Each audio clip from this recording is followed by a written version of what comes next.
What is up, everybody? It's Dr. Vibe, host and producer of the award-winning Dr. Vibe Show, the home of Epic Conversations, and I'm the host of Epic Conversations, 2018 Innovation Award winner, 2020 Best Podcast News Award winner given out by the Canadian Ethnic Media Association. I also co-host and co-produce the only online show in the world for dads, fathers, and male caregivers that's sponsored by Dove Men Plus Care. And being part of that movement, the team has reached out to over 500,000 dads, fathers, and male caregivers around the world. And as always, I'd like to say you're blessed, highly favored, a magnet for miracles, and a solution for someone's problem. And I'd like to say good morning on March 16th. So we're in the second half of March now. So we're in this, man, time is going by really fast. Really, really, really fast. But you know what? Let's enjoy every moment, every day, especially in this crazy world. You know what? Let me just do something for a second here. Hold on a second.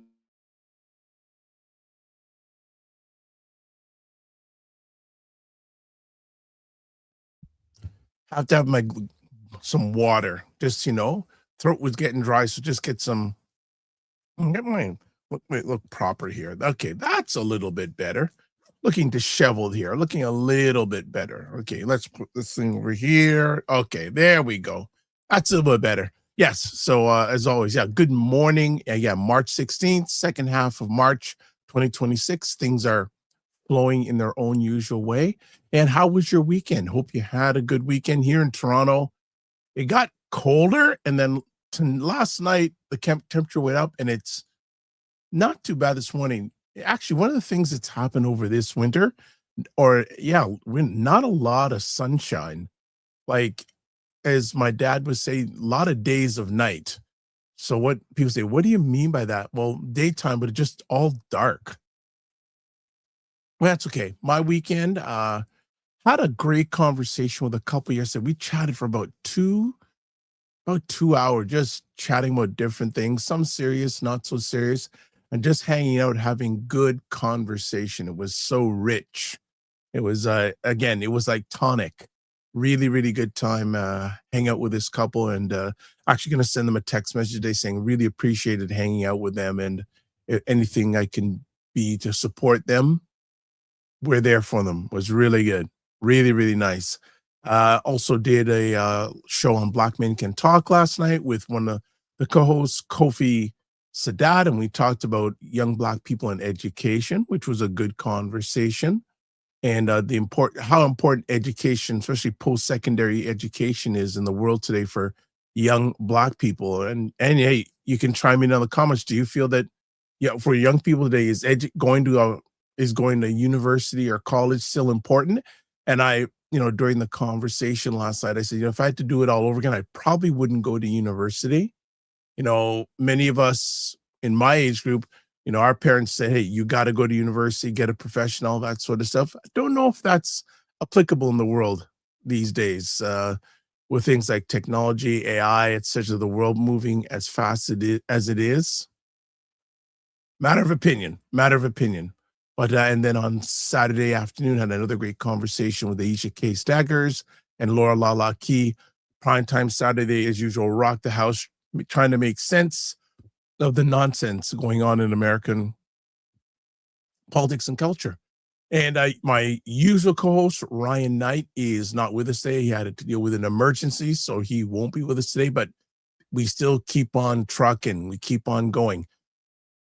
Number of things coming up this week. Some of them you'll find out in a few moments, but on coming up this Saturday, I'm actually going to be hanging out with Ryan's organization. They have their annual symposium, which, it's good. Kofi said that last night, said, I asked him what is he going to be doing in the upcoming week. He said, I'm going to Ryan's. I go, is that this upcoming Saturday or the following Saturday? And I'm glad he told me, because I would have had no idea. I would have been totally out of sorts and at the wrong place. So that was okay. Oh, look who's in the house. Fitness IQ Cam says, morning. Good morning, Fitness IQ Cam. Hope you and your family are fine and safe and hanging out. So that's a little bit of what's going on. Okay, Fitness IQ Camp says, wow, Dr. Vibe. Why are you saying wow, Dr. Vibe? Interesting. Okay, I'll take that. I hope that's a good wow. And anyone else, wherever you're chiming in from, love to chime in, say, hey, where you at, etc., etc. So yeah, got a lot of things going on this week. Saturday is, Ryan Singh got some epic conversations coming up the rest of this week. I don't know. I didn't watch it last night, but I heard that Michael B. Jordan won Best Actor for his acting in Sinners. So congratulations, Michael B. Jordan, on that. And I hear that Ryan Coogler, one of the producer and director, this is director of the film, won some of its team cinematography, etc. She goes, Fitness, because not remember, it's this Saturday coming. It's use a calendar. But see, that's what I'm saying, Fitness IQ Camp. I had it for the 28th. I didn't have it for the 21st. So the reminder wouldn't have happened to me until close to the 28th. So that's what I'm saying. But yes, congratulations again, Michael B. Jordan, Ryan Coogler. I didn't watch any of those Academy Awards. There was something interesting, another interesting thing that happened entertainment-wise. People may or may not be aware that Larry Ellison, who owns a big, huge company called Oracle, bought Paramount a little while back, Paramount Viacom. And one of the things that has happened now is that BET Plus, I think, either got bought or no longer exists. And there's a lot of programming by Tyler Perry on BET Plus or BET. I know it's BET Plus, and it's gone. They bought it. So I got to do a little bit more research on it, but I think it's a very interesting move. And again, watching what's going on in the world of media is very, very interesting these days. So yes, so Fitness IQ Cam says yes, because not remembering it's the Saturday coming. Use the calendar. I as I said, I do use a calendar. It's just the fact that I had it for the wrong Saturday. So I do use a calendar. It just wasn't for the right Saturday. But I have been I've been saved. And for those who are going, maybe Ryan will be with us on Friday. He'll be able to talk a little bit about it. So that's it. What else is going on in other people's worlds? I got people watching on different platforms. So good to have you here. A pleasure, a pleasure. And what else? I've been actually doing a little bit of fooling around with AI. Found a great free music site on AI, and I've been playing around with it. You'll probably hear some of the results of it today, or as you hang out with Dr. Vibe more and more. But it's a great free music AI site. I know that the one that a lot of people use out there is called Sono, and one of the ones that a lot of people use is called Sono, Sono. Well, I found another one, and it creates, you can provide it lyrics. You can use different music types. You can create something with lyrics, without lyrics. If you don't have lyrics and you want lyrics, it will provide lyrics for you. Great. Actually, yeah, I'm looking forward to delving in more. And I'm getting more and more into this AI thing. Not getting lost in the weeds, though, but just using specific tools and not getting overwhelmed by it. So that is cool. All right. I think it's time to take a break, and we'll be back in a few moments after this. Toronto, July 25th. The Narrative Power Summit is landing in the 6.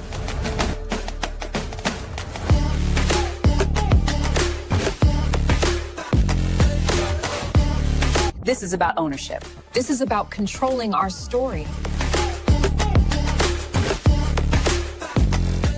If you're serious about narrative power, strategy, and ownership, this is the room you need to be in.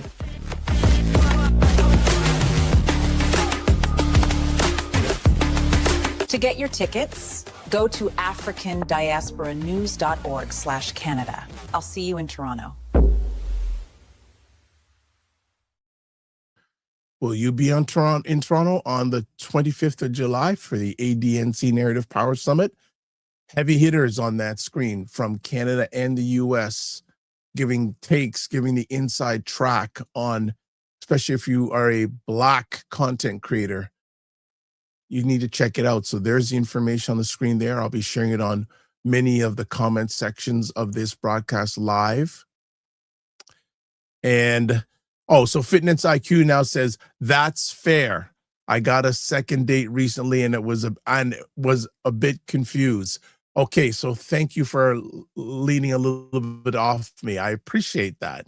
Thank you so much. But yeah, so check out the African Narrative Power Summit, and leads into a few things here that coming up on the Dr. Vibe Show, which is another show I host and produce, this Wednesday, 12 noon Eastern. I'll be speaking with Philip Scott, the founder and chief executive media architect of the African Diaspora Channel.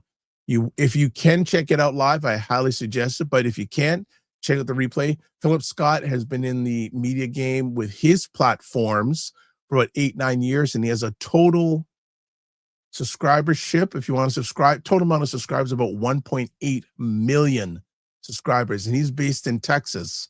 So I'm looking forward to that conversation. So again, if you're around a computer, your phone, tablet, 12 noon on Monday, not even Monday, on Wednesday. Let me get that on Wednesday.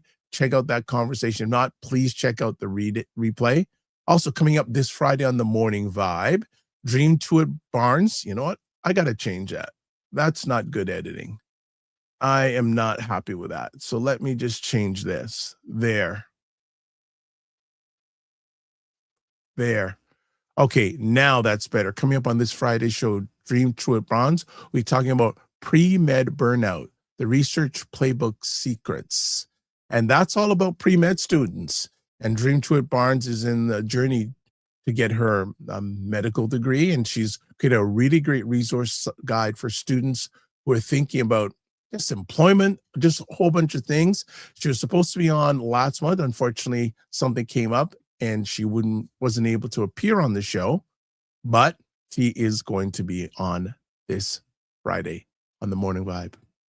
Okay, let's do some housekeeping here. Subscribe to the Dr. Vibe Show on YouTube and hit the notification button. Also, like the Dr. Vibe Show on Facebook, LinkedIn, Instagram, TikTok, Blue Sky, and Substack. Just out of curiosity, people are watching. How many people use any or some of those platforms these days? Are people still using Facebook who are watching live on the replay? Are you using LinkedIn? Are you using Instagram? Are you using TikTok, Blue Sky, and Substack? Be curious. For me, the ones I use the most, well, Facebook, I always stream live to Facebook, though I don't really engage a lot on Facebook because a lot of stuff is video. And a little while back, Facebook now had a policy that if you do post live stream on Facebook, it takes the video down after 30 days. So, okay. LinkedIn, I'm doing my best to do, and I also stream live to LinkedIn all the time. So every time I'm live, it goes to LinkedIn. So I do post regularly on there, but I don't do written posts. And I'm thinking about doing that, or written posts I've never done a lot of.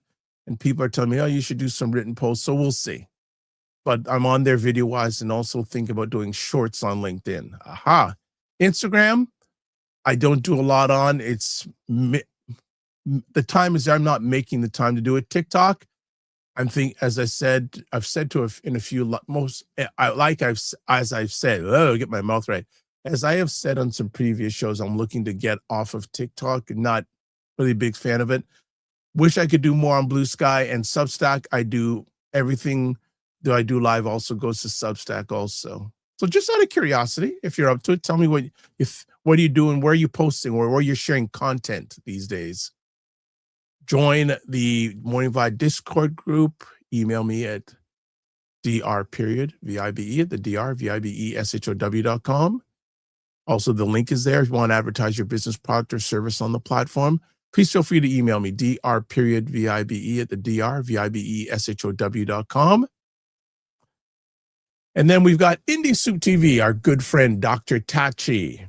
Actually, I got a chat with Dr. Tachi to message her.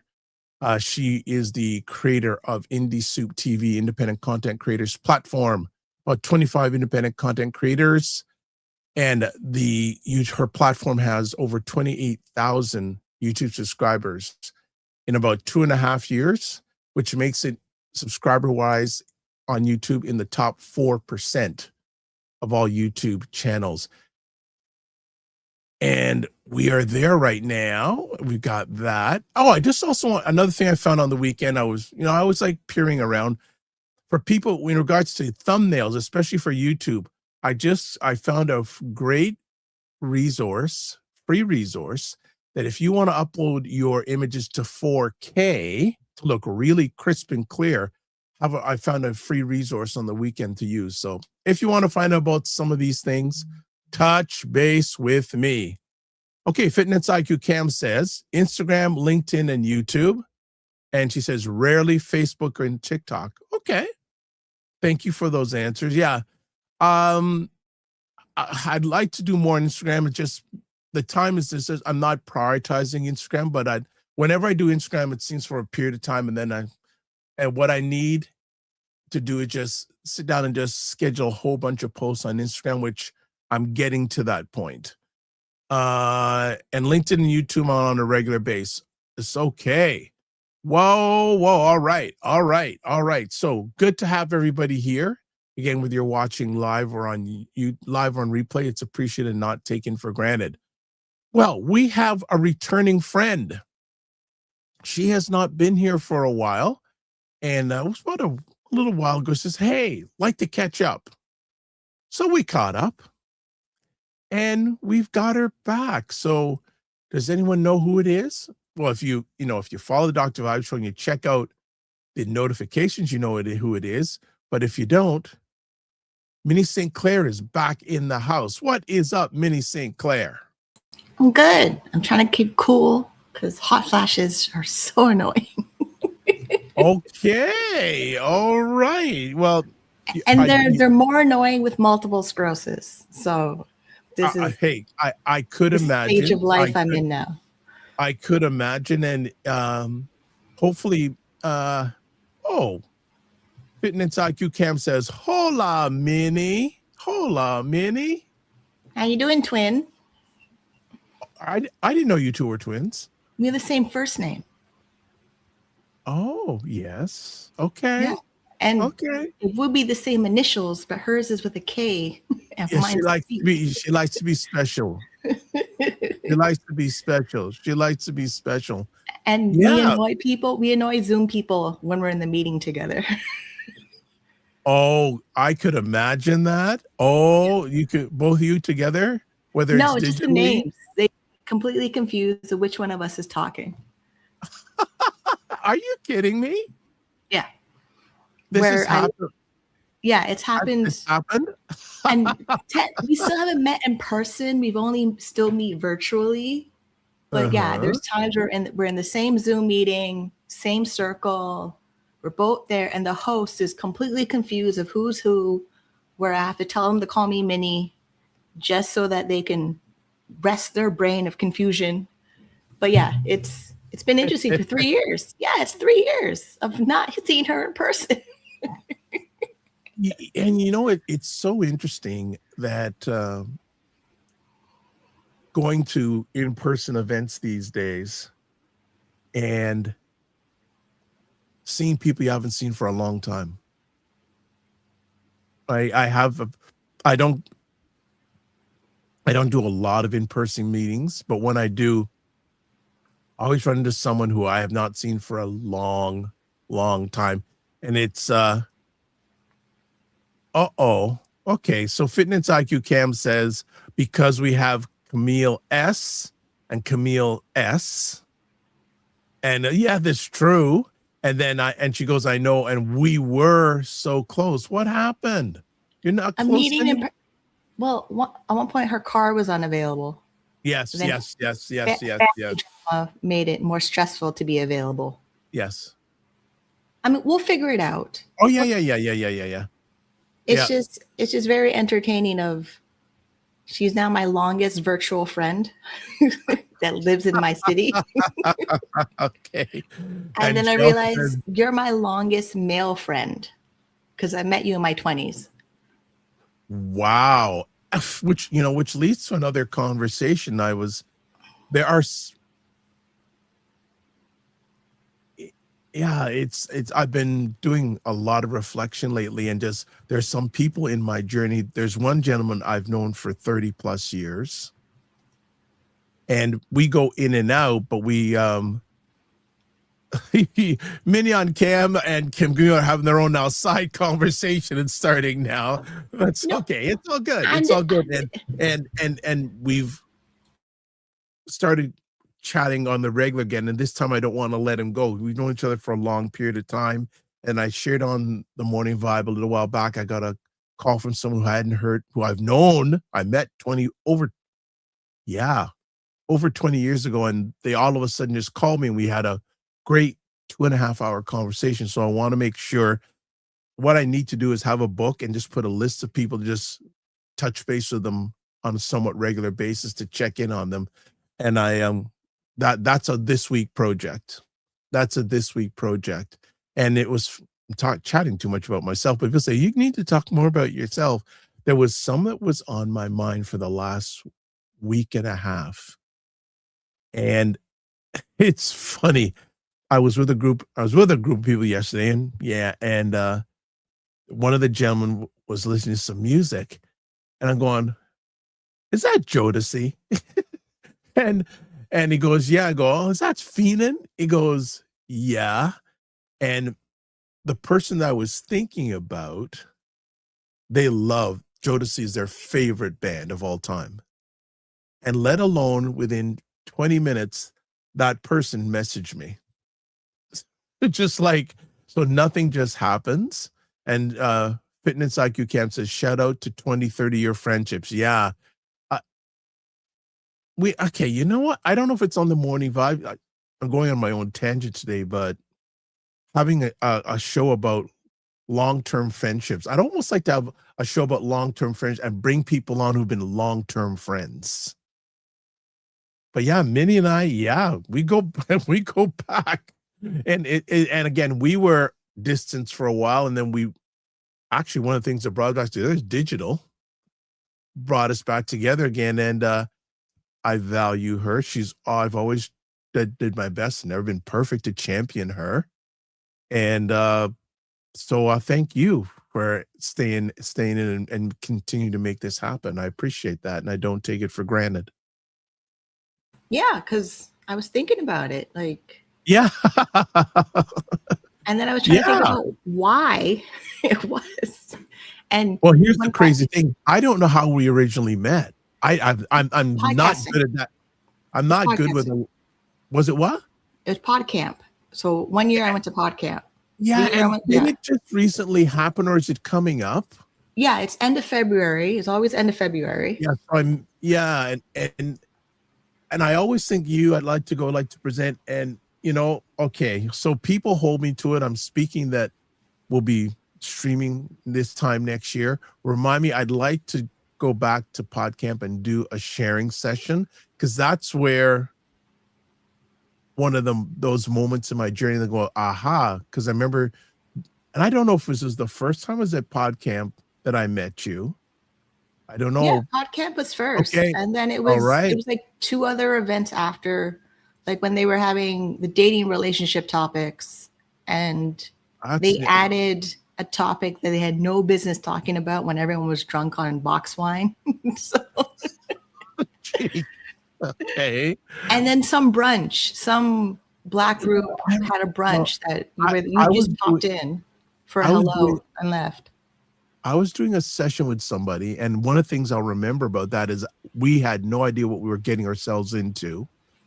As we were getting prepared at TMU, because now it's at George Brown College, back then it was Ryerson Polytechnic Institute. Now it's Toronto Metropolitan University. But I remember as we were getting prepared, he dropped his iPad and the screen cracked, and he lost it a little bit, but we still went through with it. And I remember, and I've shared this story every once in a while. We were going in, so we had no idea. So we go into the hall, I guess this seminar hall where they do classes, and it was packed. And we went, okay. this is the real deal. I will never forget that moment because, especially you still once in a while have imposter syndrome. They're like, who's going to show up at this thing? I have no idea because they don't tell you how many people are going to attend each one or whatever. And you just go, okay. And that actually led to me. There was a reporter from the Globe and Mail back then. I got to remember his name, see if he's still around. And he actually interviewed me, and I got interviewed for the Globe and Mail through that, which was the first major media thing I ever did. It was back then and look back again too, and one of last week's shows, and everyone who's watching live in the replay, coming up in a few days, we are going to be celebrating, well, won't do it on the show. We got to find time to do it. 5 years of doing the morning vibe. I'm still not, it still hasn't hit me that I've been doing this for 5. Though the morning vibe is one thing. How long I've been doing shows, that's a whole other conversation. With the morning vibe one, I went, wow. We've gone off topic. Let's get back to we're here to talk about that. I'm saying this is why I don't like to share to it. I want the friends who come on the show, it's their story, not mine, but that's a little bit of slice of pie for me. All right. So today we're talking about MS Awareness Month, Black voices living with multiple sclerosis. And I've got a number of conversation topics. Also, you've sent me some links. So we're going to ping pong a little bit today, but I want to ask you first, conversation wise, when did you first notice that something might be wrong with your health? And what were those early symptoms like for you day to day, the early symptoms? So take me back in time. For me, it's 2013. I'm annoyed I gained weight from my bipolar medication, the quietapine, the Seroquel. So I thought I would work out, and I thought I pinched a nerve because I couldn't move my left arm. And it would move involuntarily away from me. So it was almost like I'm throwing something away from my body. And because it came with a shooting pain and I have a curved spine, I'm still thinking it's a pinched nerve. But because it's my left side of my body, my doctor ordered the tests pretty quickly. So I saw the first notes where in it says demyelation disease in it. And right away, they told me they thought it was MS. And then right after that, I thought about Montel Williams because he's the only person I know who has MS that looks like me. And then it just referral to the neurologist, more MRIs, more neurological exams where I get poked with pins and have to walk in a straight line and walk on my heels pretty much every year since 2013. And then 2019, my symptoms were, I guess, progressing because my toes were curled on top of each other and I couldn't move them. And then the way that you do the MRI. So the MRI has to show lesions in the brain, spine, like the whole spinal cord, like the torso and then lower half. They need like multiple lesions in time and space. Or there's some people that just progress really quickly with their multiple sclerosis. For me, it's relapsing-remitting. And then 2013, they call it clinically isolated syndrome. And there's primary progressive and secondary progressive. And it's basically your immune system is attacking itself from the central nervous system, which means your vision, your walking, your talking, everything the central nervous system controls is not firing properly based on the myelin, which is like protective coating that we have that's supposed to send signals all through our body. And it does all the time. And the reason, like if you have numb fingers or like you hit your funny bone, you feel it through your whole arm and your whole body. Now my body just does it by itself at its own schedule. And we try to manage it with different medications and different treatments. And it's just now the rest of my life, like it's along with bipolar disorder, PTSD, ADHD, and fibroids. Like the aging and normal stuff doesn't stop because you have multiple sclerosis. They just pile on top of what you already have. And then for MS, some people call it the snowflake disease because no two people have the same type of MS or it doesn't present the same way. where a lot of the MS groups are always just posting of what symptoms they have, and they think it's MS related. And I have to back away from it because sometimes it's not MS related, but it takes a while to do the, clue game to figure out what it is. But because like hot flashes and menopause are connected, and insomnia and the CPAP machine, there's a lot of coexisting of symptoms that go together from other diseases. Like when my dental hygienist, my last appointment, she blurted out she thinks she has multiple sclerosis. And I'm like, hold on. First, you have diabetes. Your fingers could be numb from diabetes. But because she was in the emergency room and the emergency room people asked her if she has multiple sclerosis, she's freaking out now. And now she's doing MRIs and different testing. And then she doesn't have insurance. And I'm like, well, you better get insurance now, because not having insurance, especially even though Canada has healthcare, it doesn't actually support you 100% when you get a chronic illness diagnosis, which she's my dental hygienist. Her job is really to, check my history, clean my teeth, do an x-ray, tell me if I have cavities, and send me home. But now, because I talk about MS everywhere, I now have a dental hygienist who's in a panic mode, trying to break down symptoms. And because she's Middle Eastern and MS is not prevalent in our community because we're programmed to think it's a white person disease, we're not registering this could happen to us like we would with high blood pressure or diabetes or like cancer. Those are like, oh yeah, we could have them. Multiple sclerosis, we can have it too. And we need to not pretend it's something else. Like me in the emergency room in August, my grandmother was trying to present me as sickle cell anemia and a B12 deficiency.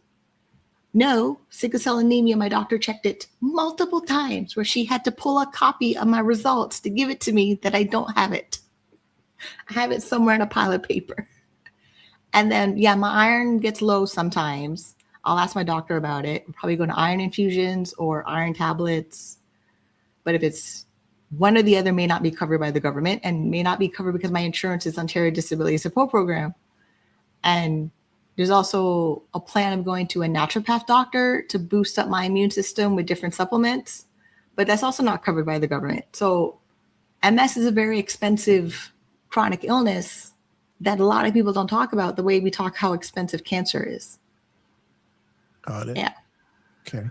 So what was going through your mind the day you finally received diagnosis of MS as a Black person, given that many people still think it's, as you had mentioned, not a Black disease? There was 3 years my body did nothing. So I went skydiving. I went skydiving. I was at the club every Friday, Saturday night. I party like it's 1999. So because it's relapse and remitting for me, when there's a relapse, I panic, I fall apart. I'm in my doctor's office all the time. We're trying to figure out how to manage symptoms. We're switching different types of medications. When it's in remission, I am trying to pack full my schedule with everything I can do. Even now, like feel like things are work. Because I switched medication. I switched neurologists. I had to go back on a muscle relaxer. Then I added a different muscle relaxer. And then I'm dealing with side effects of the medications, but they're manageable to the point where I'm just trying to get back to work and make money because I lost 6 months of my full-time income that supplements my disability income to manage the things I need to take care of myself. And I barely made it with grocery delivery every week since August. Yes, mom, dad, and grandma helped, but I felt like an inconvenience. I felt like a burden. I felt like I was, and then they made me feel like I'm lying, which is annoying because I've been dealing with this since 2013. It's in the routine. And my mom is mostly the person in my appointments. And I now have a rule. If I invite you to my medical appointment, if you're not in the room, I'm not telling you what happened. It's just, and I'm not going to record it. And I'm not going to put you on speakerphone. But apparently that boundary makes people uncomfortable. So it's because everything for MS is happening to me and my body and everything. And I have to wake up every day, wiggle my toes and my hands and, see if I can see certain letters in my room to see if my vision's okay. I do that every morning, and I freak out every time I do it because it's just like the attendance check of head and shoulders, knees and toes that I do every day. Did anyone around you, and you had mentioned a little bit about family, but did anyone around you, family, friends, coworkers, struggle to believe or understand that you had MS, especially because probably at the time you didn't look sick?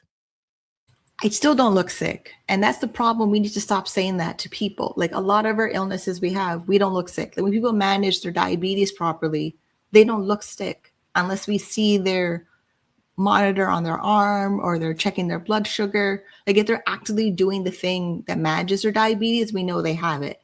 But lupus, you don't look sick, but they may not drink alcohol. Like there's so many autoimmune diseases that we could have that no, you don't look sick, but you're in a doctor's office every month. Like you're doing blood work every month. You're doing physio. You're doing all of these things like therapy. When people say like I have bipolar disorder, oh, I don't look like I have bipolar disorder. Yes, I do. I'm just not in an active hypomania state right now. But that was the annoying battle I had with my ex-boyfriend of 10 years. I told him up front, these are my illnesses. This is what I deal with.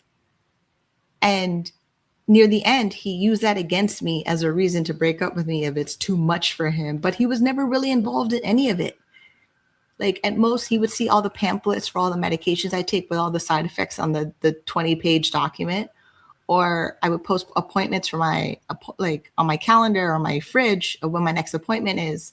So he knew I was actively taking care of myself. I just needed a support system to be there and buy me Burger King when we're finished. Like their job is not that complicated. You're in the room, you absorb the information. We go to Burger King or all day breakfast and go home. Got it. That's it. Like at most, it's like $40 when the day is finished plus parking. But my building has parking. So like, it's not that bad. But like other people on the outside, they act like it's happening to them. It's not. It's me. All my notes have my name on it, my age and my weight and like all my history of am I using substances or not using substances? Like, why am I not taking baclofen? Should I take baclofen? Am I progressing? PIRA, which is like a medical word they use to describe the disease progression. And my disability score, the EDDS. I'm a -2, which is mild, but if I progress, I have a problem.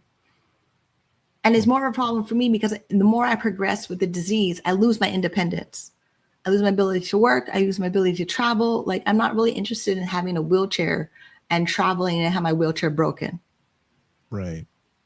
Then I want to zero in, especially about being Black and living with MS. I want to put it out there. How has being Black shaped the way you were treated or have been treated in the healthcare system as you sought answers and ongoing care for MS? Luckily, I have an amazing primary doctor. She is a person of color. She was a walk-in doctor at first. I tested her out enough times to know I could trust her. Like my first appointment with her was a bladder infection where I was hunched over in pain, telling her, I think I have a bladder infection. She's like, yes, but let's do the urine test just to confirm. And then she came back. She goes, you know what? You're right. Like for a doctor to instantly tell me that I'm right for symptoms I've been having made it clear that I can bring my information to her and not have this battle of, oh, I don't know.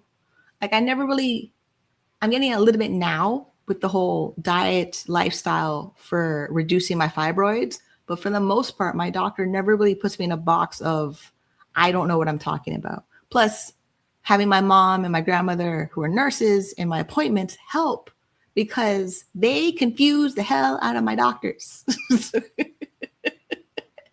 Because they know what they're talking about and they ask questions like that they force them to know that they know what they're talking about. Well, that's good. Well, I'm glad you can chuckle about it because not everyone going through what you're going through can find or make the time to chuckle and laugh about it. So that's a wonderful trait. Let me ask, have you faced any unique challenges around access to neurologists, treatment options, or insurance compared to what you see other communities getting? My friends are. So I have a friend with epilepsy who's trying to find a neurologist that she can, get along with and trust their process and their thought process. Me, because I'm still downtown Toronto and my doctor is connected to the whole healthcare network downtown. It was an instant referral from her to the MS clinic at St. Michael's Hospital. And I've been there since 2013. That is a world-class clinic. And then the neurologist I got assigned to first, he was seeing 3,000 patients. I was his boring patient. And I used to get mad of him calling me my boring patient. And now I really, really want my new neurologist to call me boring. So, and it's also a thing I notice in the MS peer groups, like the women over 50, they're depressed or sad that their neurologist no longer wants to see them anymore unless their MS is progressing. Or they have a hard time advocating for their needs if they feel like their disease is progressing. But I think it's just a generational thing. Like me, with my family doctor and the muscle relaxer, the tizanidine, my family doctor wasn't comfortable with it because she didn't know how it worked. So then I was having muscle spasms where I need squeeze from the inside out. My hands is turning into a claw. I cannot do my basic task of making the bed and taking care of myself. So I ended up going to the emergency room, but I brought 20-page document of all my notes to the emergency room. In triage, they read it. And then the on-call doctor, he read it. And then he was like, so why you're here? I can't really help you. And how come I didn't go to the hospital at St. Mike's? But the main reason I went to a different hospital, I was hoping it'd be a shorter wait time than waiting 6 hours to see a doctor. It was 3 hours. And then luckily I already knew what I needed. And it was a matter of him finding out if it's good or not. And then I heard him in the hallway consulting with 2 neurologists. And they're like, oh yeah, no problem. Give her tizanidine 5 milligrams, send her home. And I did. I went home. And but it's because I did the research. I did the research of the tizanidine from virtual neurologists who talk about multiple sclerosis on their YouTube channels. And I asked them a question about the replacement for baclofen. And then now when I go into my follow-up in April, like they're going to let me know the combination of baclofen and tizanidine, but it also makes me drowsy with the quietapine and dry mouth. So but it's working. But I sleep all day and I'm up all night, where my whole routine is completely shifted because I'm treating the muscle spasms. But they're improving because I'm getting more work done and I'm more active. So I'm always living in this pros and cons environment for everything. Even switching the disease modifying drug treatment to the one I'm on now, it was August. I couldn't move my hands. The numbness kept getting increasing. I go to the emergency room. It was the biggest mistake of calling family in the emergency room. I should have text friends and sent voice messages in the emergency room. It's more because my family that showed up, my grandmother and my dad that showed up in the emergency room, they didn't believe I have MS and I'm in the emergency room. I know why I'm there. I'm the one that got there first. I'm not trying to leave the house unless I have to. It's built in. So when my numbness in both of my hands, because it was a new symptom of worsening of an old symptom, which tends to be the basic criteria of why you would go to the emergency room. And if it was affecting your daily function. So like some people, they have it where their legs are heavy. So they're probably calling an ambulance to take them to the hospital. For me, it was my hands. I couldn't really use them the way I wanted to. So, and I was on a medication, teriflunomide, and that's a pill a day for 5 years. But because I was having MS symptoms while on the medication, they felt it was a breakthrough of a relapse. So then I had to switch medication. And then to switch medication, I have to wait for approval from my inadequate government insurance, do all the blood work for it, do a booster, redo my vaccines and things like hepatitis B, make sure my hepatitis B is not a bill to me, but it's covered by their program in the government, and then switch the medications and then get the orientation package of the Mavenclad, because that's the one I picked. So I picked a T cell inhibitor. So they lower my T cells and B cells, and we're hoping my immune system will build itself back up again, where there's new cells that's not attacking itself. And that is the round one, because Mavenclad is You take 5 to 7 pills a day based on your body weight for a week, 1 month. Then you wait a whole year, you do it again. Then year 3 and 4 is MRI and monitoring and blood work. And then hopefully you don't have a relapse to change medication or go back on Mavenclad again. And I'm on the roller coaster for the rest of my life. Let me ask, have you or any other Black individuals with MS, have you encountered any stigmas around the disability, chronic illness, or MS that any of you have encountered? No more than normal stigmas that people with disabilities face. Like we're too young, we don't look sick, we think we're faking it. How like they're trying to crack down on people who have the disability parking pass. You know, you have to go to a doctor and fill out the form and they have to say, yes, you're disabled. And the doctor charges you a fee to fill out the form to say, yes, you're disabled. Like my doctor, if I go in, she's, oh, don't worry about it. You're permanently disabled. As bluntly as it sounds, she'll say that. And then I have to continue on my appointment, and the disability tax credit, the doctor has to fill it out to say that how I'm disabled. It has nothing to do with me and how I think my disability presents itself. It's based on my doctors gathering all the notes, if they're paying attention to me showing up in the office of what I said, to put in the paperwork that gets submitted to some person who may not even have a disability to say, yes, I get permission of a parking pass, disability tax credit, school accommodations, housing accommodations. Yeah, and non-disabled people just make it harder for us when they could become disabled at any moment, like my friend going through epilepsy and finding her neurologist, and she's calling me in a panic on ODSP. Got it. She was fine 6 years ago working her professional chef job, and then she got in a car accident, everything fell apart. Got you. Disability doesn't happen when you're aging. It can happen at any moment in time of your life, as long as you're breathing. Then how has MS changed your daily life, work, personal responsibilities, social life, or role in your community? How has it changed your daily life? So August, I was walking out to get something from the store, and my hands were moving involuntarily, and I couldn't move anymore. And a young lady turned around, asked if I needed help. But many people walked past me.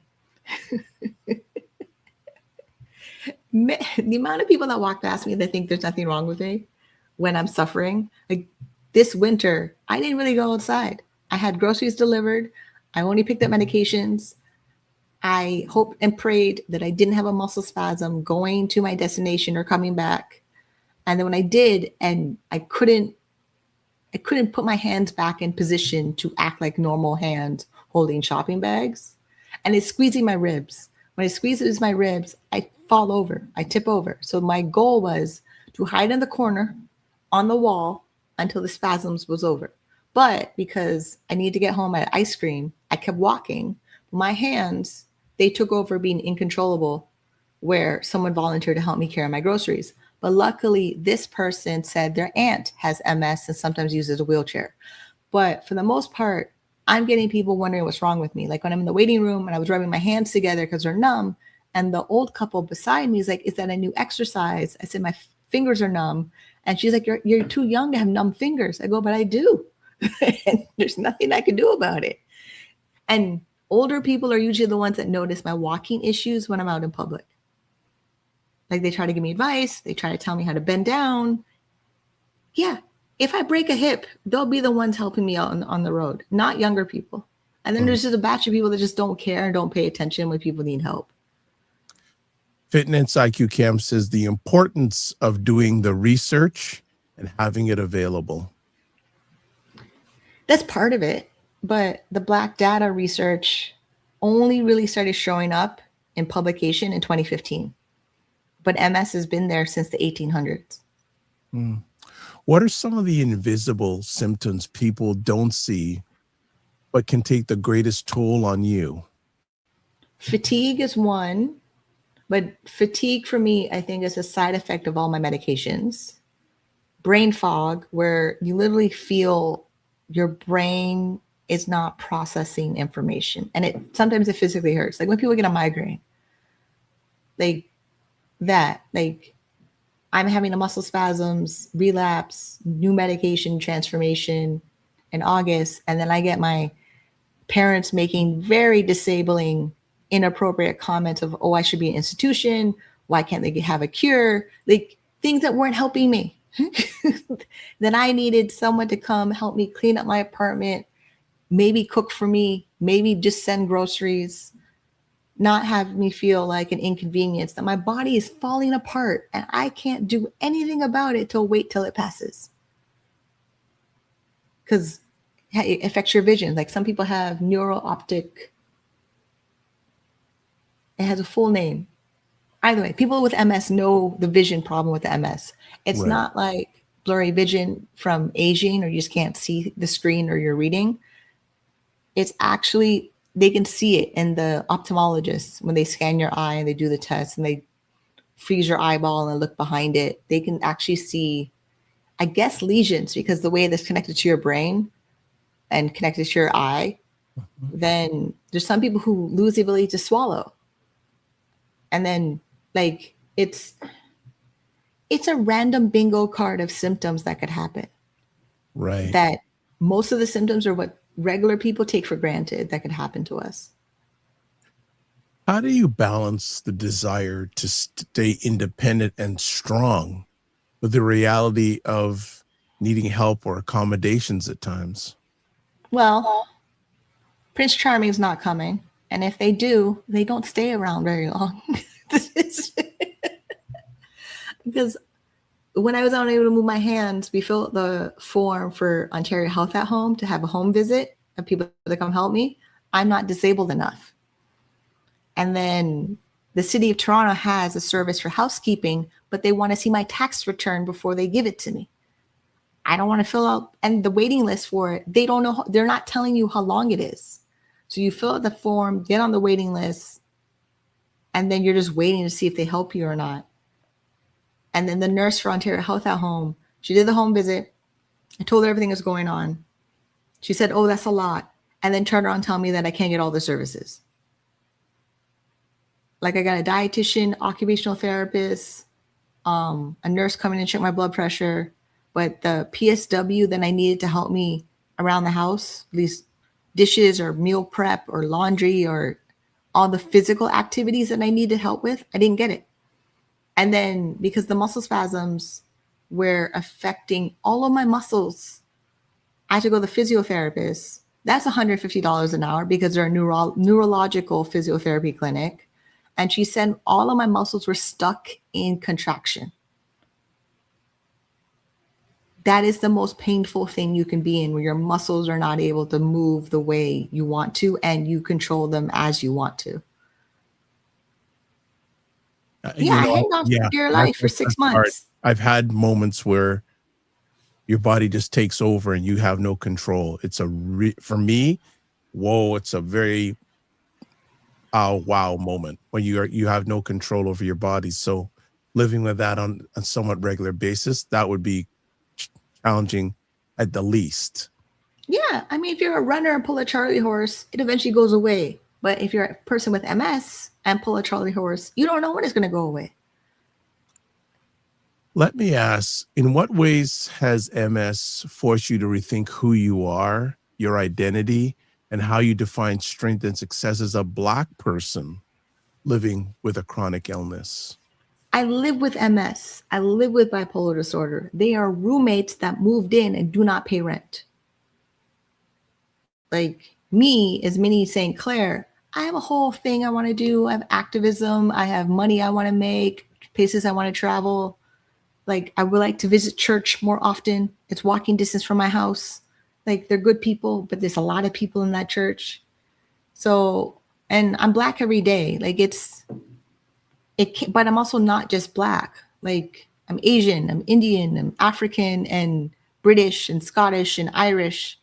Those parts are in there too. They're just never seen because they only see my darker skin tone. And then, oh yeah, my darker skin tone is not that dark. I'm either called browning or just enough to not date certain types of people. Like there's always this extra label onto me that's not mine, that I have to reject all the time. Gotcha. What role, if any, have faith, spirituality, or cultural traditions played in helping you cope with MS? Yeah, there's a church I was going to like 3 months before I had my relapse. And then there was a moment where I thought my relapse was over, and I had church members pray for me, but it's still a new church. I don't really know these people very well, but there's enough faces that recognize my face when I'm in the church, or like I was walking in the neighborhood and they saw me and I heard my name being called. And then my mom's always praying all the time, like excessively. Like one time she'd call me just to burst out in prayer. So because of how the symptoms of MS can literally take over and make you feel the darkest thoughts, it's only faith that gets you through it. Because especially like I'm not getting the services I need from the government to help me with MS. I have to work more, save money. I basically have to build like $3,000 in case I have a future relapse. And then hopefully, Fitness IQ Camp could send me food at the hospital. Like I have to rearrange my whole future if something happens to me. That I have to believe I can do it, or I crawl up under the bed. I never come out of bed. I never come out of sleep, even though I'm not sleeping, which. Wow. And I can't just lie in bed and do nothing, or just lie in bed because I have symptoms. I have to eat. I'm cooking all my foods. I'm doing all my dishes. I'm doing all my laundry. Like it's me doing it unless I pay someone to do it or someone comes over to volunteer to do it. And then volunteer to do it without judging me that you're doing it. That is a problem I'm having with certain people that claim they want to help me. I don't need your judgment that you're helping me. I can pay someone to do it, and they're not going to judge me for me not doing it. They'll happily do it, and I'll tip them. I'd rather pay someone their fee plus add on a $50 tip because they helped me and did what I needed without giving me a judgment, almost swearing. Yes, I would. This is a swearing moment. We don't need the judgment. If you're not physically in the environment every single day to see what happens to us, and you come in for your little opinion, and stress is one of the factors that triggers a relapse. Where have you found the most meaningful support? The Black MS community, but they're majority American. But this month alone, I've seen 100 Black faces with MS or understand MS. Because there was yesterday, there's the women with MS group. Then Can Do MS does a 4 times a month open group where it's like breakout rooms and exercises, but there's a psychologist and occupational therapist in the room. Yeah, that had 71 people. Black faces with MS in the room. So I know the numbers are not accurate. Right. Okay. We're going to take a quick little break so Minnie can have a glass of water because she shared a lot with us so far this morning. And I just want to do a little break. So we'll be back in 30 seconds with more of Minnie. College Black Men Can Talk live on Sundays at 8 p.m. Eastern, where Dr. Vibe, Kofi Sadat, and Kofi Morris come together to have real, unfiltered conversations about life, culture, and community from a Black Canadian man point of view. Watch Primetime Saturdays on Saturdays 5 p.m. Eastern, where Aisha K. Staggers and Laura Lala Key try to make sense of the nonsense in American politics and culture. All right, we're back on the Morning Vibe with Minnie St. Clair talking about MS Awareness Month, Black Voices Living with Multiple Sclerosis. And I wanted to give her a break because she went through a lot. And I saw her go for a walk. I said, okay, break time. Let me continue the conversation here. Have you ever struggled with pride or, quote, a strong Black woman, unquote, expectation when it comes to asking for help, using mobility aids, or even resting? Mobility aids, I'm fighting that like the plague. Like when the occupational therapist was here and he made suggestions of different utensils that could wrap around my hand, I was like, I don't want to feel like I'm 4 again. Like, because the way that they, like, yes, they have a purpose, but I could still manage most of the time feeding myself like any normal person that's not disabled would. It's just that the way that I got flooded with so much information of occupational therapy and then different modalities of assisted devices. And then I live in a place that I'm renting. I don't necessarily want to put permanent, semi-permanent things in my apartment that remind me all the time of my disability. Like, I can ask for help. That's no problem. It's just I'm now selective of who I ask help from. And then with like the pride part, yeah, I'm stubborn. I've been stubborn from day one. But I'm not going to suffer. Like, either I go to the emergency room, I go to my doctor's office, I excessively text and call family members until they pick up the phone and call me. It's just the way that they're thinking that I'm fine. No, I'm not. If they haven't seen me or been to my appointment, they have no idea what fine is. Like, I have an appointment at the end of the month. They're probably not going to be there. Follow up April, I'll ask my mom, but she's probably working. And then I can't really ask my dad because he has a weird panic attack over something that's not happening to him. And then my grandmother still thinks it's my B12. I have to send her confirmation articles from the hospital she works at for her to believe I have MS. Like, I had to fight with evidence of it's not MS-like symptoms. It's confirmed relapse-remitting MS to my grandmother for her to listen. And she's been a nurse my entire life working in the hospital that I get treatment for. And I'm at the point where if my family doesn't see me, I'm okay with it. They're too much a bother. The burden is really me trying to build a relationship with them than in me taking care of my MS. Because MS has been there long enough that I know my doctors will find the best treatment option. Right now, I'm taking 2 oral medications for MS. Before, we had self-injections in the 90s called Copaxone. Then, after 40 years of MS research, they now have 110 different treatment options for medications. But earlier, 40 years ago, we didn't have a lot of options. Or you didn't have doctors that actually believe it was multiple sclerosis, even though it's confirmed in the 1800s. Because the way that they tested in the 1800s was very barbaric. Facts. Even though you're self-employed, I want to see if you can answer or give some take on this. How do you think race and disability intersect when it comes to job security or being taken seriously in professional spaces? Well, people with disabilities and poverty, the numbers are rising. So that means people with disabilities who would like to work are not getting the work that they want to do. And then add in racism, either you're Black or disabled, you're not both. Like, if I was disabled in a wheelchair, no problem. They can see it, they can confirm it, they understand it.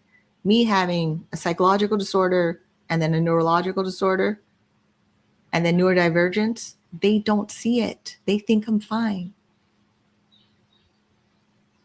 And luckily I'm self-employed where I don't have to go to HR and ask for accommodations or hope I get accommodations or sue them for not giving me accommodations. Right. Like, that's the biggest issue my friend is having now. Her job can't really accommodate her. Amazon was cashing out stocks to pay her, but they weren't accommodating her to actually do her job. Where now, like, her passion for being a chef is just disappearing completely. And then other people, if they're 18 and disabled and they never had a job, and then they're on government assistance that's below the poverty line, their hope slips away faster. You just destroy them completely. Because if you're going to be 18 disabled on government benefits and they want to have a job, they're already told a bunch of stuff that they have no potential. And then you repeat it for decades and decades till they're older. Yeah. And then you turn around and tell us to try harder. No, it's the other side. It's the non-disabled people that have to do better. Right. In light of you sharing that, just a few seconds ago. What misinformation about MS in the Black community have you come across, and how has it impacted you or the people around you? The people around me, I'm at the point I don't care how it impacts them because I can't worry about their emotions attached to it. For like my dental hygienist who thinks she has it. Yeah, if it's confirmed she has it, everything about what she's doing could shift, because it's like a lottery of, do you get relapse remitting your whole life, or do you progress to secondary progressive? And how the disease presents itself, nobody knows. Everyone is guessing. Even my notes, when I read my notes from my doctor, everyone is guessing. So the sooner the person living with the symptoms accept it, the easier it is, because I can't control any of my family members or friends about it, but I don't have to. And I'm not going to waste my energy trying to explain it to them at all. Even my job is like, come back when you're cured. There's no cure. Like, I live with it, and we hope I don't, fall down or cut myself when I'm cooking. Like, at one point I couldn't bend my hands in a claw to protect my hands while I'm chopping vegetables. Like, so you telling me, oh, wait, come back when you're the cure? There's no cure. There's no cure. It's a lot of medications to manage symptoms and hope you don't die of complications of different medications. MS also is not the one that kills you. It's other diseases that kill you with MS. Right. So do you feel, go ahead. Sorry to interrupt. That is a part people don't understand. And it's not like, MS is not new. Millions of people have it. Check every US, American, New Zealand, Australian MS multiple sclerosis database. Millions of people have it. More people are being diagnosed, and more people are waiting for a diagnosis. And then we have a shortage of doctors in a lot of parts of the country and the world. I thought the shortage of doctors was Canada. No, the UK has the same problems too. And then getting a neurologist who understands MS, that is also the difficulty out of it. Like, getting a regular neurologist and they don't understand MS, everything they do is testing you like a guinea pig. But if they work with patients specifically with multiple sclerosis, you have a higher chance of having them care of your outcome. And then not every city has MS clinics where you can just go to one place dedicated for multiple sclerosis.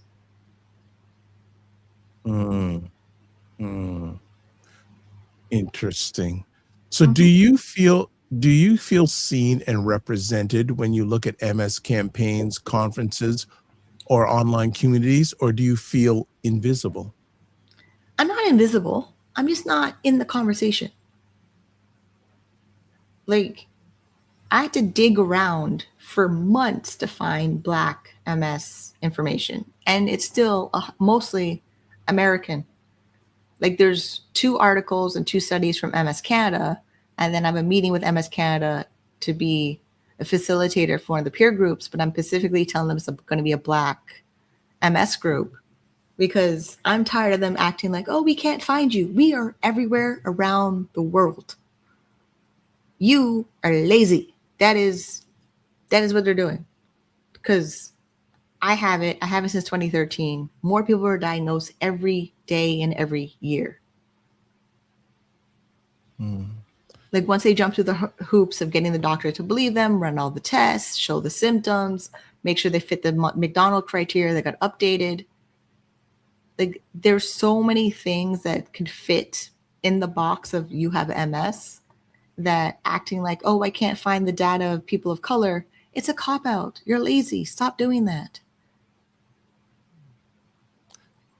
So in what ways has MS forced you to rethink who you are, your identity, and how you define strength and success as a Black person living with a chronic illness?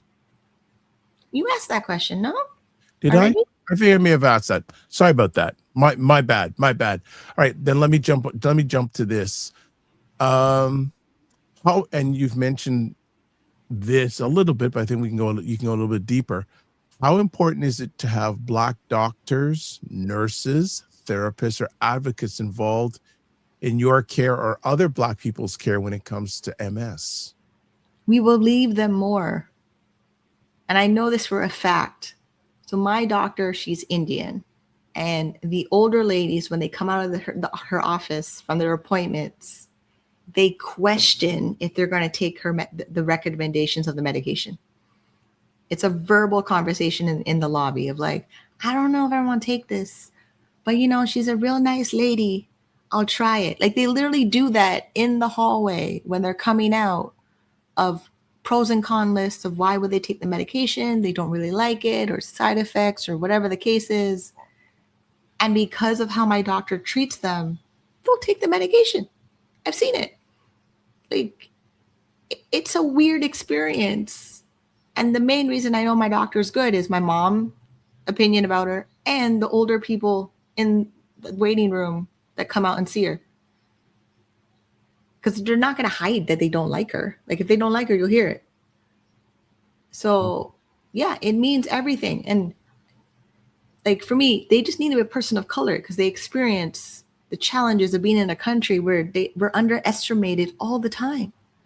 Like even my emergency room visit in August, 2 neurologists saw me at St. Mike's. Both of them were brown skin, Indian, 1 female, 1 male.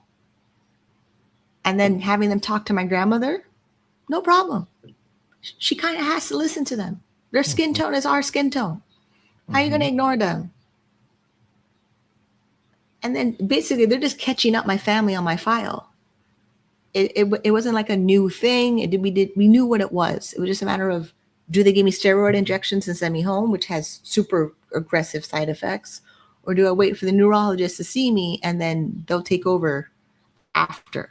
And the route was they refer me back to the MS clinic. My neurologist was being retired, so I had to switch to a new one. And then now she's on maternity leave. And then April, I see her on-call neurologist, who's a female doctor. And I looked her up. She's Asian. Like I'm mostly seeing people of color, women of color neurologists right now because the universe is putting them in place. And they've all like finished U of T in like 2019, 2017. So they're fresh. I'm not getting someone who's tired about the job. Got it. Oh. So in what ways are you already an advocate, even if you don't call yourself one? And what kind of advocacy work would you like to see the wider MS community or MS world, do with Black communities? Well, yeah, we need more representation in Australia, UK, New Zealand, Canada. The Black community for MS is already there in the United States because they have Black MS Summit every year. Like they already have a conference. Then We Are Illmatic. They have their conference. They're in Atlanta. Like I have to travel to the United States to find 100% Black representation that gather data on MS. But the rest of the countries, they need to stop acting like, oh, we need more funding. Find a way to get us in the room without funding. We have all these free technologies. We have all these resources. Like do better. Like they always default to like they're a small organization. They don't get a lot of funding. And I'm like, Black people have been operating on no funding for forever. Like, so what are they talking about? Remember, we work for no paid labor for a whole generation. Yeah, absolutely. So what do you wish Black families, churches, and community leaders understood about MS that they often don't? Well, for families, MS could happen to your teenagers. When I was a teenager, I could not move my left leg. My family did not believe me. So now every time I go into my neurologist and I do the neurological exam and I have to walk around and walk on my toes and walk backwards, I have a constant flashback of, I did this before, but my mom didn't want to do the more testing because I was a minor. We will grow up to hate you. Don't do that. Like, I couldn't be any more clear, because the MS population is getting younger or older. It used to be in the age bracket of 20 to 40, but now they know younger are getting it and older are getting it. And if your kid says, hey, I don't feel right, this is weird, listen to us. You're not in our body. You may have created our body, but you don't live in it. Yeah. And that goes with everywhere. Like, and then churches are not being fully accessible. Like, build your churches, add to your churches to make it accessible, so your aging population and disability population could be in the church. Yep. Yep. Very true. Very true. What is one thing allies, meaning non-melanated people, non-Black people, clinicians, organizations, can do this MS Awareness Month to make Black people living with MS feel truly seen and supported? Don't tell us we're so strong. We have to do that every day. Like, and you're a healthcare provider that claimed to do no harm. Like, because what they say matters. So, like, luckily my first neurologist, he was calm, he was really relaxed, he was okay arguing with my mother. But they're not like that. Right. I know that. There's some doctors who literally look at me like, how come I'm so smart? Why do I know that? Like, when I was in the emergency room and I brought all my notes. How come you're so okay? That's interesting. That's what he said to me. The on-call emergency room doctor and then the walk-in clinic doctor of like, I don't really know about MS. I go, it's okay. I've had this since 2013. Like, why? And if you're a doctor that's not there to learn your medicine or learn other parts of medicine or learn other parts of diseases, don't be a doctor. Like, why? Like, you're like, especially if you're a primary family doctor, your job is to send us to the referrals and make sure they're good. And if we report back a referral is not great, this made me uncomfortable, this one didn't listen to my notes, like when my feet were swollen, vascular surgeon didn't look at any of my notes at all. Made the assumption, oh, typically, your feet are swollen when you're pregnant. If you read my notes, I had my tubes removed in 2017. Pregnancy is not happening. There's no way that it's going to happen unless I do IVF and we go on hormones and take out eggs and put them in another person's body. If you read the notes, you would saw it. Dermatologist on my scalp, worst part, going to a white dermatologist doctor. I'm not doing that. Like, take the time to find me a brown skin dermatologist about my skin. Okay.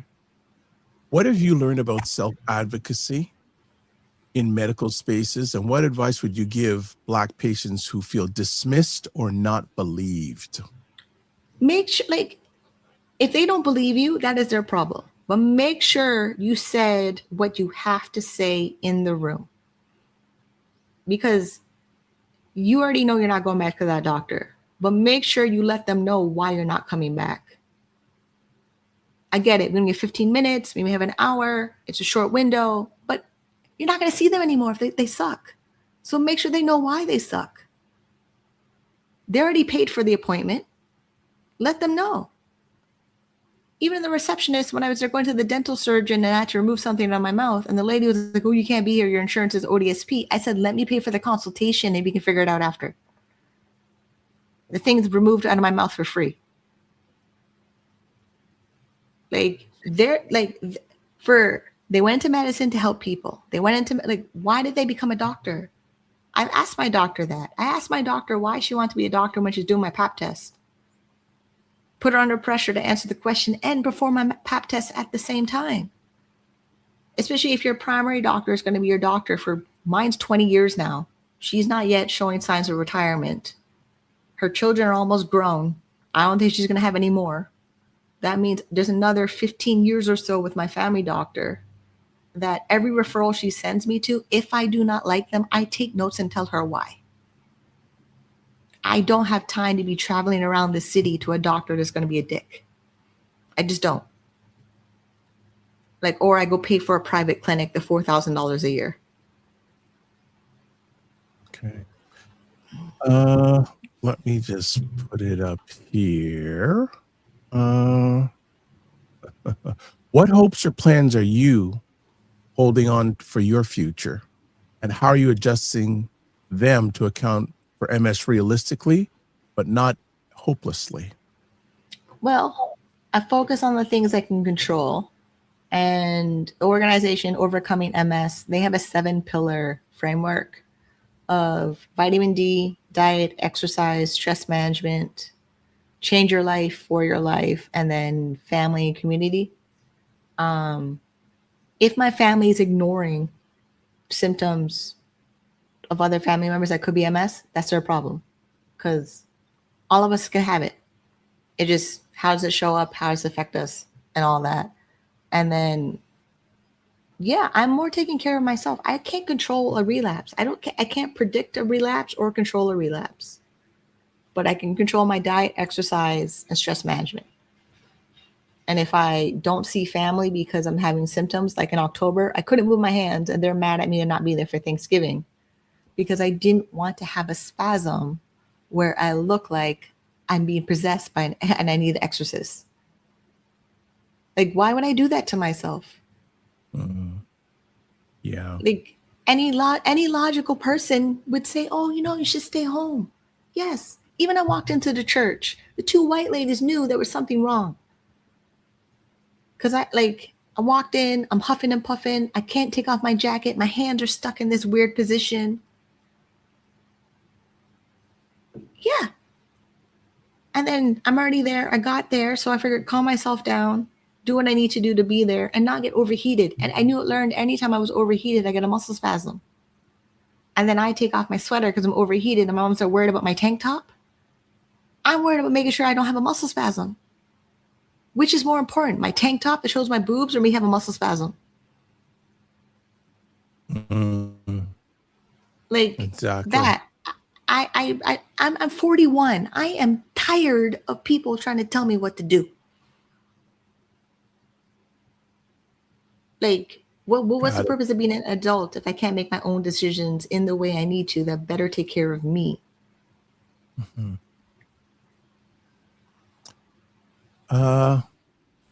I think I may have asked this, but I'll just double check. What would you say directly to a Black person who's experiencing strange symptoms and is scared and doesn't feel believed by their doctor? You need a new doctor. Yeah. Like, because one, why are they your doctor if they're not going to listen to you? 2, their whole job is to piece together symptoms and find a diagnosis. Like that's their whole job. And of course, like, yes, MS is in your brain because could be lesions in your brain. So where else would it be? Everything starts in our body first, in our central nervous system and in our brain, and then it presents as symptoms. Then they need to figure out what the symptoms are. What was the point of them going to medical school and reading all those books and not to figure out symptoms? Like that, I can't be in a room with a doctor who's going to be like, oh, that's not like, no, we're coming there because there's something wrong, that we know there's something wrong to the point where we're seeing you. And do you want us to wait to go to the emergency room and then you start doing your job? Because that's the next step. If a doctor doesn't believe you when you came first with the symptoms, the next step, if it progresses for symptoms, is the emergency room. Then the emergency room says, what? Go back to your family doctor. Every appointment after the emergency room says, go back to your family doctor. Why are they wasting our time? Gotcha. That is the best advice I can give somebody. And then if you don't have the confidence to talk to your doctor, bring somebody who can. And then 100%. Get them to find you a new doctor because they clearly don't want to do their job. And I know it's very difficult to find a doctor, but at this point in time, your health is way more important than them telling you, I don't believe you. Like, if you don't believe me, find somebody who can. And then you can find the treatment, because MS could progress pretty quickly. We don't know why it progresses quickly. Sometimes it does. And depending on what symptoms you're having, they could leave you deformed. Like my muscle spasms in my hands. I wasn't going to mess around with that. So my doctor wasn't comfortable with one of my treatments for the muscle relaxers. I found somebody who was. Then I brought her the notes. that is what I did in December. I didn't let my doctor not prescribe me the prescription. I found a doctor who would. And then she took over. And then now I have to get her to refill all my prescriptions because the baclofen is one doctor, the tizanidine is another doctor, and my quetiapine is a different doctor. Like, and the pharmacist too, they're all involved. Every medical professional you're working with is involved. And then luckily, this pharmacy rotates pharmacists like 6 times a week. So I get to talk to a different one almost every day. Okay. Minnie, I think you rocked the house today. You rocked the house. I got one more thing I want to put out there. Do you want to add anything before I add? Okay, let me just, yeah. I mean, yeah, MS is difficult. Like it's not, because you can go from able to walk like Malta Williams on a treadmill every day on Instagram, or Christina Applegate, who doesn't get out of bed ever, but she wrote a book. It's just, and Selma Blair was there at the Oscars in her dress. She is like, for people that have MS in public, none of them are the same. Even the guy from Boys to Men, he has it too. And Richard Pryor, like, it doesn't present the same way.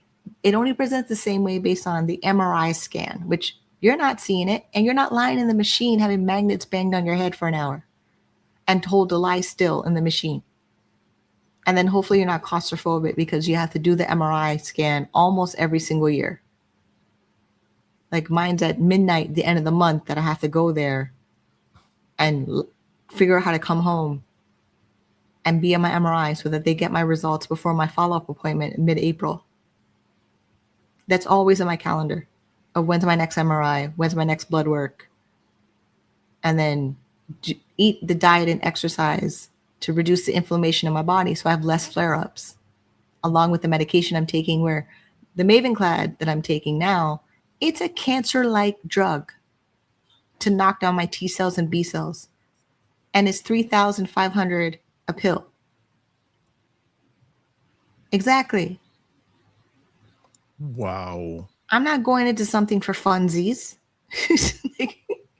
Obviously not. All right. Then one last conversation piece.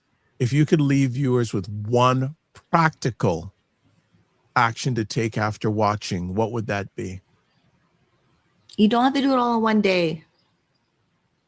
I mean, certain things, yes, have to be rushed, like symptoms, senior doctor, picking a treatment plan. If you're picking a treatment plan, because I know there's some people with MS who don't do treatments, like the medications, take it one day at a time. And try not to focus on every bad thing of your symptoms, because sometimes it's not your symptoms. It's just you, the person. That's good stuff. That's good stuff. Minnie, you rocked the house today. I sure did.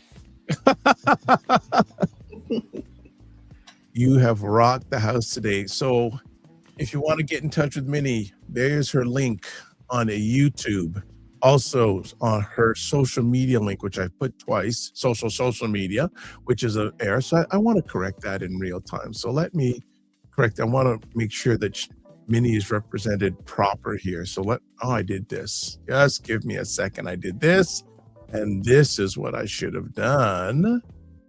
Okay, let me do it properly so she don't complain on me. Okay, let me just do that.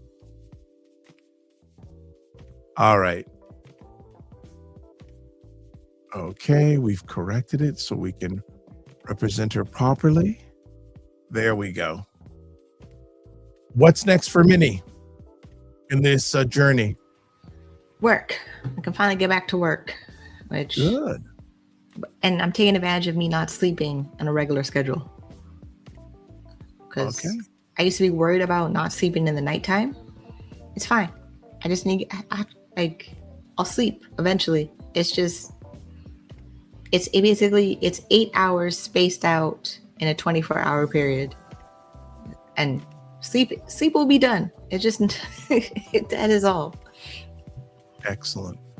All right. So as we close it off today, as always, we just want to make sure that subscribe to the Dr. Vibe Show on YouTube and hit the notification button on YouTube. And if you have subscribed already, thank you very much. Please tell other people about it. And also, when you subscribe, just don't subscribe and do nothing. Watch, whether it's live on the replay, make comments. It helps the algorithm. Also, subscribe to the Dr. Vibe Show on Facebook, LinkedIn, Instagram, TikTok, and Substack. Join the Discord group. Email me at dr.vibe@thedrvibeshow.com or hit that link you see on the screen. And most of this stuff is in the comments section where you're watching replay, the ones I can control. Advertise your business, product, or service on any of the platforms I'm on. Email me dr.vibe@thedrvibeshow.com. Again, do not forget the ADNC Power Summit at the Aqua Supper Club in Toronto, July 25th from 5 p.m. to 11:30 p.m. I will be there hosting and moderating the panel. Also, I put in the comments section, we'd love you to take a 2-minute audience survey. Your voice matters. So go to the link you see on the screen. Again, it's in the comments section on most of the platforms you're watching this live on the replay. Coming up this Wednesday on the Dr. Vibe Show at 12 noon, check out me having an epic conversation with Philip Scott, founder and chief executive media architect of the African Diaspora News Channel. Coming up on Friday on the Morning Vibe, Dream to It Barnes will be talking about pre-med burnout, the research playbook secrets. What else we got here? Lots of things to read these days, but that's not a bad thing. I just got to find it. Oh, I got to find one more thing. Oh, there we go. You can get a hold of Ryan, RyanOneilKnight.com. That's Knight with a K-N, not an N. And if you want to get a hold of me, best place to go to taplink.cc/the drvibeshow.com. And you can watch replays of this epic conversation on the Dr. Vibe Show on YouTube, Facebook, and LinkedIn, Afro Caribbean Business Network on YouTube, and Ryan Oneil Knight on YouTube. So, as always, we like to say, live your life as a dream. If you can dream it, you can make it. Sometimes you have to get smaller, get stronger. Block assumptions. Aim bigger, aim better, aim higher, aim wider. Love, faith, and respect. Don't just manage your time, manage your energy, and remember to give yourself grace.